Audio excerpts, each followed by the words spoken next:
अभंग जगद्गुरु तुकोबारायांचा आहे, अतिशय सुंदर असा अभंग आहे। अगदी बाबांच्या 5व्या पुण्यस्मरणाच्या निमित्ताने कीर्तनाचं आयोजन केलेलं आहे। सध्याची परिस्थितीने आणि कलियुगात जर आपण वर्णन केलं ना तर सध्याच्या काळात 10वा आणि 13वा सुद्धा व्यवस्थित लेकर घालत नाहीयेत। पण आपल्याला पाहतो प्रॉपर्टी कमी कमवता आली तर कमी कमवा, पण लेकरांच्या वरती सध्याच्या काळात चांगले संस्कार कमवणं फार महत्त्वाचं आहे। आणि बाबांच्या 5व्या पुण्यस्मरणाच्या पर्यंत अगदी एवढा मोठा केलेला सर्व पगार परिवारांनी खटाटोप आहे। यातून लक्षात येते की बाबांचं जगणं, बाबांचं वागणं अगदी माणुसकीचं नातं होतं आणि लेकरांच्या वरती चांगले संस्कारही होते। म्हणून धन्य माता पिता तयाची त्यांच्या लेकरांचं करावं तेवढं कौतुक कमी आहे। सध्याच्या काळात आपण जर पाहिलं इकडून तिकडून 10वा लोक पुण्यस्मरणाचा कार्यक्रम गुत्ता देतात, लोक 10व्याचा कार्यक्रम गुत्ता देतात, लोक सत्यनारायणाचा कार्यक्रम सुद्धा कुठं ब्राह्मणाला गुत्ता द्यावा का? बरं गुत्ता देई नका, पण ते ब्राह्मण लोक कलाईच व्यवस्थित सामान वापरता का? आपण जर पाहिलं पितृदोषातून मुक्त व्हायचं म्हणून आपण अगदी पुण्यस्मरण करण्यासाठी ब्राह्मणाकडे गुत्ता देतो। कधी पहा काल सर्पदोषातून मुक्त व्हायचं असेल तर ब्राह्मणाला सांगतो हा कार्यक्रम तुम्ही करा। पण सगळ्यांनी माहिती नसेल, एखाद्याची शांती केलेली असेल, एखाद्याचा अगदी नागबली त्या ब्राह्मणांनी केलेला असेल, तेच सामान अर्ध तरी आपल्या सामानात परत वापरण्यात येतं आणि त्यांनी केलेलं कर्म, त्यांनी केलेलं पाप हे आपल्या डोक्यावरती येतं। म्हणून स्वतः 4 पैसे जास्त शिल्लक गेले तरी चालतील, पण स्वतः आपण त्या पितृदोषातून मुक्त होण्याकरिता स्वतःच अगदी तेवढ्या ताकदीनं पूर्ण परिवारानं आणि पुक्त अगदी पूर्ण प्रपंच व्यवस्थित व्हावा, घर सुखी समाधानी आनंदी राहावं आणि कधीच गेलेल्या आत्म्याला शांती लाभावी यासाठी आपण स्वतःच्या हाताने ते पूर्ण कार्य पार पाडलं पाहिजे। सध्याच्या काळात पाहिलं आपण नामचिंतन रूपी घंटा भगवान परमात्माच्या द्वारात आपण बाबांच्या रूपी वाजवत आहोत। नक्कीच बाबांची जागा ही भगवान परमात्माच्या चरणाजवळ असणार आहे। पहा पुण्यस्मरण होणं सुद्धा फार कठीण आहे, वर्ष श्राद्ध, पण 5वं पुण्यस्मरण होतंय। अगदी स्वतःच्या जीवनामध्ये केलेलं चांगलं कर्म, भगवान परमात्माचं नामचिंतन आणि अंतःकरणातला शुद्ध भाव आहे। सध्याच्या काळात कीर्तनाचं आयोजन केलंय, ज्ञानदान सुद्धा आणि अन्नदान सुद्धा आहे। का ज्ञानदान करावं? गेलेल्या आत्म्याला शांती तर लाभावी म्हणून तर केलेलं आहेच, पण राहिलेल्या जीवाला सुद्धा सांगण्यात येते। अंत्यविधी करण्यासाठी सर्व पांगरीकर मंडळी, अंत्यविधी करण्यासाठी एखाद्या व्यक्तीचा तुम्ही स्मशानभूमीमध्ये जाता, स्मशानभूमीपर्यंत जाईपर्यंत पहा तुम्ही सध्याच्या काळामध्ये काय म्हटलं जातं? 4 जणांचे खांदे रामनाम बोला, रामनाम रामनाम, बाकी सर्व जगत मिथ्या आहे, रामनाम सत्य, आता तरी भजन कर, आता तरी सावध हो। काही काळ असा होता पाच जुन्या काळामध्ये एखादा व्यक्ती जर निघून गेला ना तर तो व्यक्ती निघून गेल्याच्या नंतर दुःख मात्र सर्व गाव साजरं करायचं। शेजारच्याची सुद्धा चूल पेटत नव्हती 4-4, 5-5 दिवस। आता शेजारचं गेलं तर बाकीचे दरवाजे लावून बंद करून जेवण करतात, स्वयंपाक करून जेवण करतात। दुःख स्मशानभूमीमध्ये जाता पण मोबाईलच्या नादात गुंग असता, पण एक गोष्टीचा विचार नाही केला की आता आपल्या मित्राचा, आपल्या नातेवाईकाचा अंत्यविधी करण्यासाठी आपण आलोय, पण कदाचित आपल्याला सुद्धा 10-5 मिनिटातच यावं लागेल। हे कशावरून? कारण क्षणभंगूर नाही बरवासा, वारे सावध सोडा माया आशा, काही नचले मग गळा पडेल फासा, पुढे हुशार थोर आहे ओळसा गा, पुढे हुशार थोर आहे ओळसा गा, राम राम स्मरादी, राम राम स्मरादी, राम राम स्मरादी, राम राम स्मरादी, हो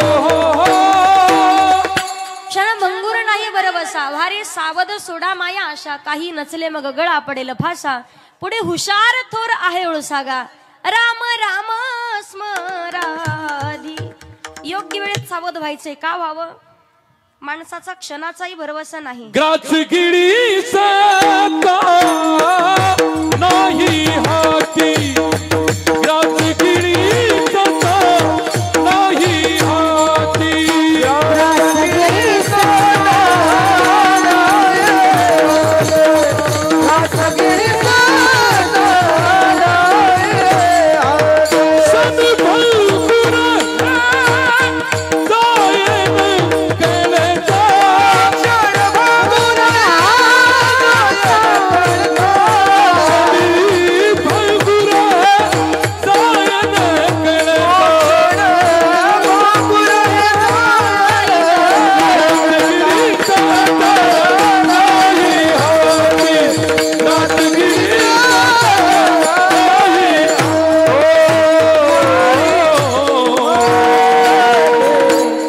अंगुर हे जाईन न कळता, ग्रास गेळे सत्ता हाती नाही.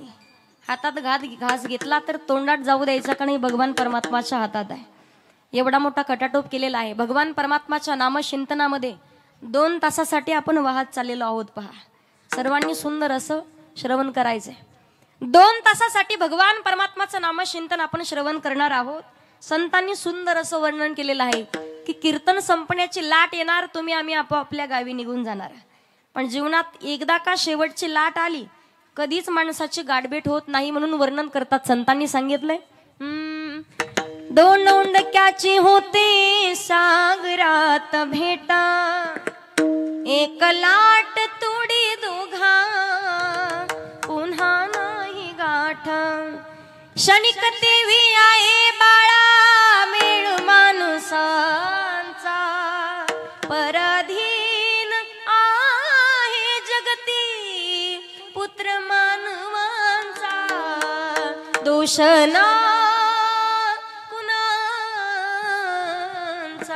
कोण कधी झाले सांगता येत नाही. त्यासाठी योग्य वेळेत सावध होऊन भगवान परमात्माचं नामचिंतन करायचंय. आज बाबांचं पुण्यस्मरण आपण करतोय. पगार परिवाराला अजूनही स्मरण आहे. बाबांनी आयुष्यभर किती कष्ट केलेत.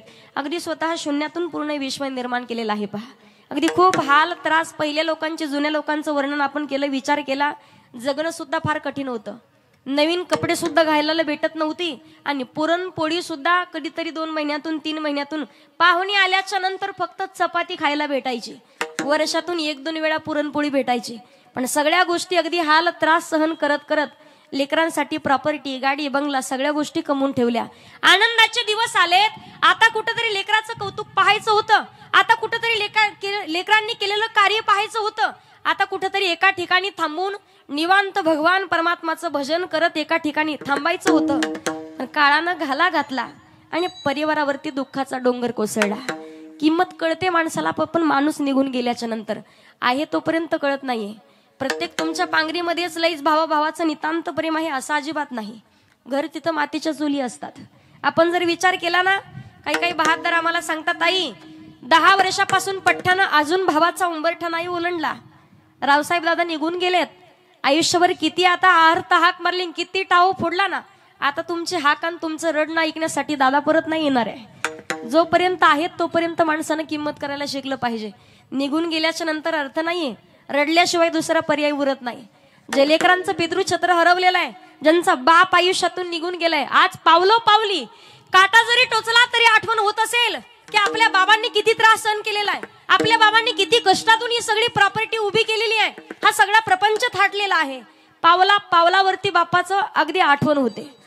बंगला किती मोठा असू द्या, पण त्या बंगल्याकडे वाईट नजर करून पाहण्याची कधीच कोणाची हिंमत होत नाही जोपर्यंत तुमची म्हातारी आई आणि म्हातारा बाप दारात बसलेला आहे तोपर्यंत. घराला सुद्धा घरपण राहतं. लहान लेकरं सुद्धा वाईट मार्गाला जात नाहीत. 5-6 वर्षाचा 8 वर्षाचा मुलगा असू द्यात, तो जर आजीच्या जवळ गेला ना, तो जर आजोबांच्या जवळ गेला ना, आजी आजोबा त्यांचे स्वतःचे जुन्या आठवणी सांगतात. त्यांनी त्रास सहन केलेला तो त्रास त्या लेकरांना सांगतात.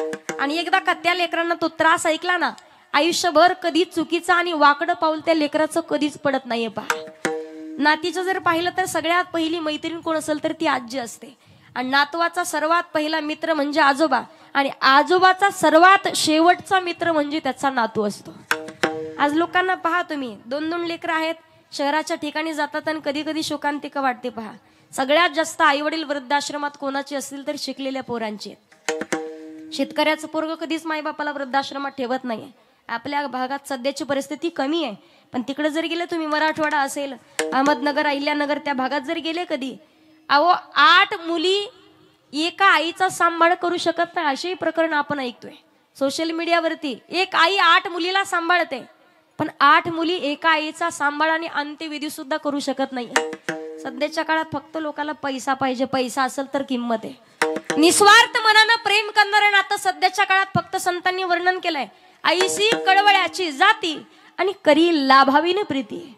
कसल्याच प्रकारचा स्वार्थ नसतो. म्हणून कायम माझं सांगणं असतं प्रत्येक व्यक्तीला, एखाद्याच्या महाराजाच्या, एखाद्या आमदाराच्या, खासदाराच्या हातनं एखाद्या हॉटेलचं असू द्या, दुकानाचं उद्घाटन करण्याच्या ऐवजी तेच उद्घाटन स्वतःच्या आईवडिलांच्या हातानं केलं ना, जेवढे भरभरून आशीर्वाद स्वतःच्या आई वडील देऊ शकतात, जगात कोणताच माणूस तेवढे आशीर्वाद निस्वार्थ मनानं तुम्हाला देऊ शकत नाही. कारण आपल्याच आई वडिलाला फक्त वाटतं आपल्या लेकराचं चांगलं व्हावं. अन्यथा बहीण कुणाची, भाऊ कुणाचा, कोण कुणाचे सगळे सोयरे नाही रे, नाही कुणाचे कोणी नाही रे, नाही कुणाचे कोणी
नाही रे, नाही कुणाचे कोणी. जगात आई वडील आहेत तोपर्यंत माणसाला किंमत आहे. पहा, बाप कसाही असू द्यात, काम न करणारा असू द्या, तो अगदी कधीच व्यवस्थित न वागणारा असू द्यात, गळ्यात माळाही नसू द्यात, पण जोपर्यंत जीवनामध्ये लेकराचा बाप जिवंत आहे आणि आई जिवंत आहे तोपर्यंत लेकराला किंमत आहे. उरामधी माया त्याच्या काळ्या मेघावानी दाखविना कधी कुणा डोळ्यातलं पाणी. जिजू जिजू संसाराचा गाडा हाकला, ओटामधी